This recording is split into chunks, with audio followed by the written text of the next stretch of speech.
het weekend is het weer variër. Het aanroende weekend mochten wij mensen ook al van het variër genieten. En daarom, aanroende snijden, zitten de terrassen bom en bomvol, alles onder het mom. Het is zonde om binnen te zetten. Daarom in de omkreten van Burgum gong al aardig wat barbecues op Juntiet on. En doet het vlees haast geer weer, knapte er een ventiel in de stjongfabriek van Burgum. Een kadaverlucht, luts om de omkreten heen. En het vlees op de barbecues waar fot door die lucht gelijk verkeerd en bedoon. Want deze geur wie namelijk net te hutje. Er kwamen heel wat meldingen bij de instanties binnen van mislukte barbecues. De zonaak wordt verkeerde vlees best ophellen, maar ze kon beter dat ventiel weer even tegendraaien. Voor sommige mensen is dus het begin van de maaitijd fort bedoeld.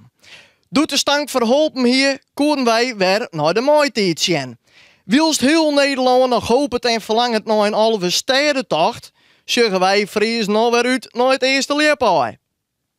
Dat zo'n even berekeningen, wetenschappelijke onderzoeken, volg- en telprogramma's zonder hand van waarkaarten, statistieken en peilingen van vorig jaar, mooie spoedinlastenvergaderingen in Vogelwachtboen, die meningen en waarnemingen op tafel lezen en tot de conclusie komen dat de invloed van de temperatuur op de lippen en op de oerlevingskans van de aaien en de pieken, en ja, uit die conclusie kwam dan uit hoe de laatste 100 jaar de lip altijd zijn aaien luidt als er een bepaald getal bereikt is qua optelde temperatuur over de periode daarvoor.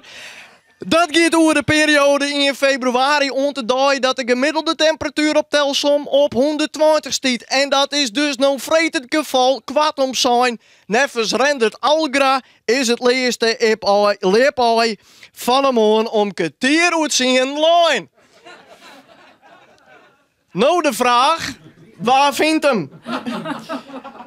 Terwijl heel Friesland nou de lees nog docht en het veld in draaft, wil ik heel graag naar wat zeggen over de wolf. Ja, ze zit heel tevreden op de Veluwe. Aroen die week bij een lezing over wolven in Nederland. Een geweldig mooi en leerzaam verhaal jet. En ik denk dat er een voorstelling over de wolf moet ging. Maar goed, in elk geval vanuit het jaar 2000 spande het erom. De wolf wie in Duitsland en Curaçao naar Nederland te komen.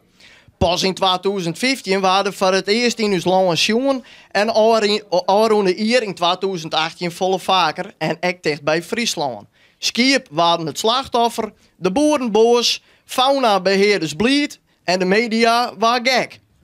Elke dag ontnota stiet de wolf maar de kop in de kranten. Wij hebben dus te krijgen met een nieuwe bekende Nederlander. Nou op naar de eerste roedelwolven, dus Willem. Als het aanstel de bos fietst, maar die mountainbike, dan mag het net bij roepen, maar vooral slinger! Dankjewel. Volgende dames en heren, ja, mooi verhaal. Dankjewel jongen. Alsjeblieft.